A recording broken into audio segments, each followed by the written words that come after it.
ኤደንና ቲና ተፋጠጡ ፊት ለፊት። ዳኒ ሲፈራው የነበረው ቀን ደረሰ። እንግዲህ ኤደን ወደ ቤት መሄድ ይፈልጋለሁ፣ አባዬን ሰላም ማለት ፈልጋለሁ ብለው ነበር። እሱ ግን አይሆንም መሄድ የለብሽም ሲላት፣ ለምንድን ነው ምክንያቱ? የማልሄድበት ምክንያት ምንድን ነው ብትለውም፣ በቃ እኔ የምልሽን ለምን አትሰሚም ይላታል። አይ አሻፈረኝ ስትልና ወደ ቤት ትሄዳለች።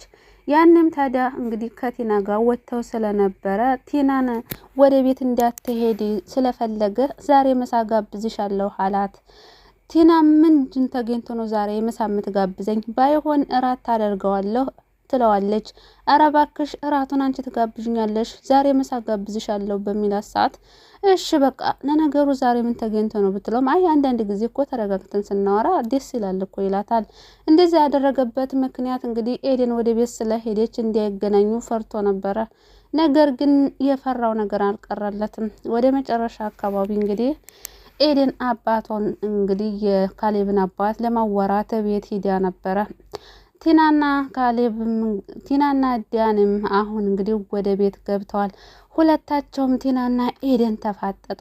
ይቺ ደግሞ ማናት መባባል ይጀምራሉ። ወይኔ ውርደት ይላቸዋል። እንግዲህ ይሄ ነው ዲያን እንግዲህ በቁሙ ተዋረደ። ገንዘብ አገኛለሁ ብሎ ደፋ ቀና ቢልም አልተሳካለትም። ጭራሽ እንግዲህ ከቲናም ይሁን ከኤደን ጋር ተጣልቶ ቁጭ ብሏል። ቲና አሁን በጣም እንግዲህ ያዙኝ ልቀቁኝ እያለች አለምን ካልጨበጥኩኝ እያለች እያስቸገረች ትገኛለች። ጭራሽ እንግዲህ ፋዘርንም መሳደብ ጀምራለች ማለት ነው። ቤቱ በእኔ ስም ሆኗል። ተዝብ በኋላ አሁን እንግዲህ ለሚገዙ ሰዎችም አሳይቻቸዋለሁ። ቤቱ ተተምኗል፣ ሊሸጥ ነው በምትላቸው ሰዓት ፋዘርም በጣም ይናደዳሉ። ይሄ ቤት መሸጥ የለበትም በሚሏት ሰዓት እንግዲህ አይሆንም፣ የቤት እኮ የራሴ ነው መብቴ ነው፣ ለምንድን ነው የማልሸጠው ትላቸዋለች። እናም ታዲያ እንግዲህ ከፈለጋችሁ ደግሞ ከዚህ ቤት አሽቀንጥሬ ነው የማወጣችሁ በምትላቸው ሰዓት ዲያኒ እባክሽ ቲና ተረጋጊ ቢላትም በጭራሽ ምንድን ነው የምረጋገው? አንተ ምን አስፈርቶህ ነው? አንተም ተዚህ በኋላ ጥገኛ አትሆንም፣ እዚህ ቤት ተከብረህ ትኖራለህ። እነሱ ናቸው ጥገኞች፣ ቤቱን ለቀው ይወጡልናል ትለዋለች። ዲያን የዚህ ውስጥ በጣም ተጨንቋል። ምክንያቱ ደግሞ ቤቱ የእሷ እንዳልሆነ እንዳትናገር፣ ከተናገርክ ግን ብሩን አልሰጥህም ስለተባለ ግራ ተጋብቷል። እባክሽ ሳምንት ድረስ እንግዲህ ምንም ነገር አታድርጊ፣ ተረጋግተሽ ተቀመጭ እባክሽ፣ ከሳምንት በኋላ ግን ነገሩን አሳውቅሻለሁ ይላታል። እንግዲህ ፋዘርም እስከ ሳምንት ጠብቀኝ ብሩን እሰጥሃለሁ ስላሉት እንግዲህ ያኔ ሳምንት ከሞላ ብሩ ይሰጠኛል ብሎ ስላሰበ ነው እንግዲህ ሳምንት ታገሽኝ እያላት ያለው። ግራ ተጋብቷል ዲያኒ። የሰውን ገንዘብ ለማግኘት እንደዚህ መሆን፣ እንደዚህ መከራን ማየት ምን የሚሉት ነገር ነው? ያለፉበትን ገንዘብ ለማግኘት ለመብላት የዝክን ያክል ዲያኒና ቲና መከራቸውን የሚያዩት በጣም የሚገርም ድራማ ነው። እና እንግዲህ ፍቹንም እንዲፋጠንልኝ እፈልጋለሁ በምትለው ሰዓት እንግዲህ ካሌብም እሺ ደስ ይለኛል ነው ያላት። ምንምና ደስ ይለኛል ብንፋታ በሚላት ሰዓት ቲና በጣም ነው የደነገጠችው። እንዴት ይሄ ሊሆን ቻለ? እንዴት ነው ሊስማማ የቻለው ብላ ግራ ገብቷታል። እና ደግሞ ከኤደን ጋርም ታየዋለች። ካሌብን ከኤደን ጋር ስታየውን በጣም ነው የተናደደችው። እና እንዴት ለአሁን ያዘጋጃት ሚስት ናት፣ እኔም ከተፋታው በኋላ የሚያገባት ሚስት ናት ወይ ትለዋለች ዲያኒም ጨንጓራው እየተላጠ ይገኛል። ምክንያቱም ካሌብና ኤደን ባንድ ሲያያቸው በጣም እየተበሳጨ ነው። ነገር ግን ተበሳጭቶ ጨንጓራው ያልቃል እንጂ ኤደንም አትገኝም፣ ገንዘቡም አይገኝም። ገንዘቡም የካሌብ ነው፣ ኤደንም መጨረሻ የካሌብ ትሆናለች ማለት ነው። በነገራችን ላይ በፊት እንግዲህ ፋዘር ኤደን ለካሌብ ትሆን ሲል አይ እንደው በቀል የፈጣሪ ነው እያልኩ ነበር። ነገር ግን በጣም ስላፈሉ ሁለታቸውም ቲናና ዲያኒ፣ ስለዚህ ኤደንን ካሌብ መውሰድ ያለበት ባይኔ ማለት ነው። ምክንያቱም ሰው የዘራውን ማጨድ ያለበት እና እንግዲህ ካሌብ ቲና አንተ ልክስክስ አሁን እኮ ከሴት ጋር አየው ለካ ለዛ ነው ለፍቹ ራሱ የሮጥከው በምትለው ሰዓት ከአንቺ ጋር ልላይ እንጂ ቆይ አሳይሻለሁ ዝንጥ ብዬ ደስ የሚል ድግስ ደግሼ ነው የማገባው ይላታል። እንግዲህ እሷም ጨንጓራዋ ነው የተላጠው።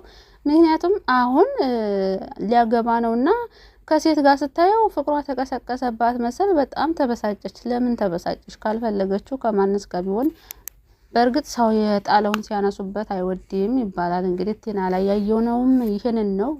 ብትጥለውም የጣለውትን ደግሞ ሲያነሱባት በጣም ተናዳለች። ነገር ግን ይቺ ኤዴን ወይም ደግሞ ከካሌብ ጋር የታየችው ሴት የዲያኔ ፍቅረኛ እንዲሆነች ስታያቅ እንግዲህ ምንድን ነው የሚፈጠረው? አሁን እንግዲህ ዛሬ ጉዱ ነው የሚፈላው ማለት ነው። እንግዲህ ቲና የት ትደርሳለች? እወደዋለሁ አፈቅረዋለሁ ያለችው ሰው ፍቅረኛ መኖሩን ስታቅ፣ እንደገና ደግሞ ቤቱ በሷ ስም አለመሆኑን ስታቅ ምን ታደርጋለች?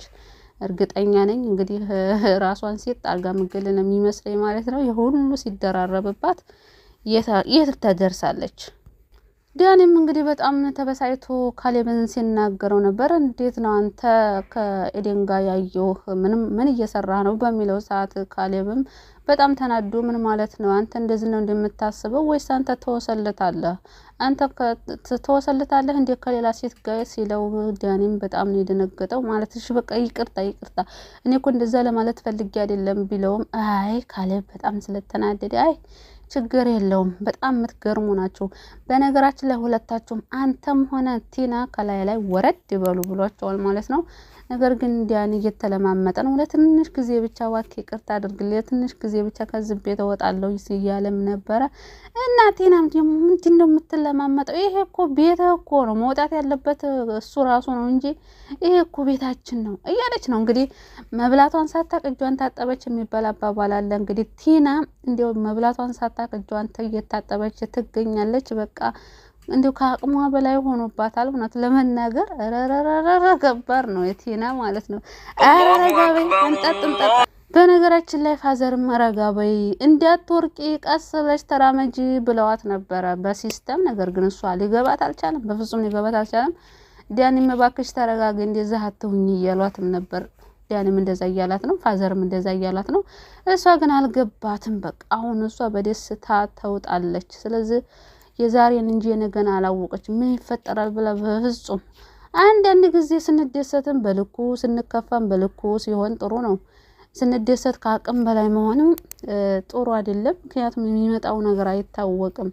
እና ስለዚህ ቲና እንግዲህ ውርደቷን ለመከናነብ ትንሽ ነው። አሁን እንግዲህ ዛሬ ጀምሯል ማለት ነው። ዛሬ ጀምሯል እንግዲህ ጭራሽ ጮኛህን ቤት ይዘሃት መጣ ነው የምትለው እንግዲህ ቲና ማለት ነው። ኤደን ቤት ስታያት ወይ ጉድ ወይኔ ጨንጓራዋ እንግዲህ ይጨሳል ማለት ነው። በእርግጥ ካሌብም ችግር የለም እኔን ለመጉዳት ያፈለግሽውን ሁሉ ማድረግ ትችያለሽ ብሏታል። ምክንያቱም ያው እነሱ ስለማይጎዱ ካሌብና ፋዘር ስለማይጎዱ ስለሚያውቅ እንደው ካሌብን የሚጎዳዋል ብለሽ ያሰብሽውን በሙሉ ማድረግ ትችያለሽ ነው ያላት ማለት ነው። ምክንያቱም ደግሞ ያው እነሱ ያው ስለሚያውቁ ማለት ነው።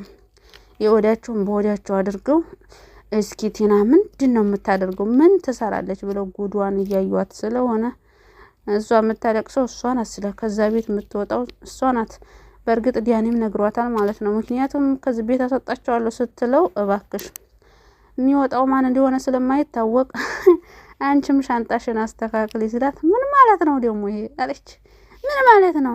እሷ ናት በሷ ቤትማ እሷ ካሌብና ፋዘርን አሽቀንጥራ ልጥል ነው በሷ ቤት ማለት ነው። በቃ ቢሳካላት እንደዛ ነበር። ወይኔ እንደ ሰውነት ለመናገር የነበረበትን ይረሳል ማለት ነው። እንግዲህ ሰው ቤት ተቀምጣ አሁን ገና ለገና በኔ ስም ሊሆን ነው ሆኗል ብላ ያልሆነውን ሆኗል ብላ እንደዚህ ስታመናጭቃቸው የእውነት በሷ ስም ቢሆንማ አስቡት እስኪ እንዴት እንደምታደርጋቸው ማለት ነው።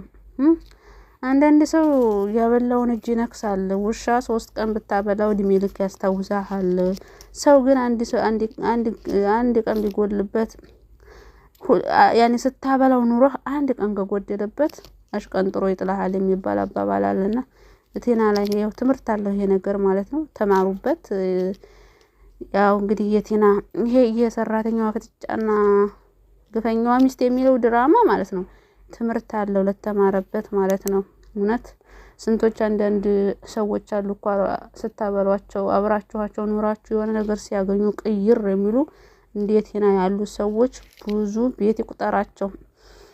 እና እንግዲህ ለማንኛቸውም እስኪ ቀጣይ ምን እንደሚፈጠር በጉጉት እንጠብቃለን። ወይኔ ምን ሲፈጠር አየን። እውነት ቀጣይ እስከሚለቀቅ ድረስ በጣም ቸኩያለሁ ማለት ነው። ለማንኛውም ለዚህ ቻናል አዲስ ከሆናችሁ ሰብስክራይብ ማድረጋችሁን አትርሱ። ነባሮች ላይክ እና ሼር እያደረጋችሁ አበረታቱን።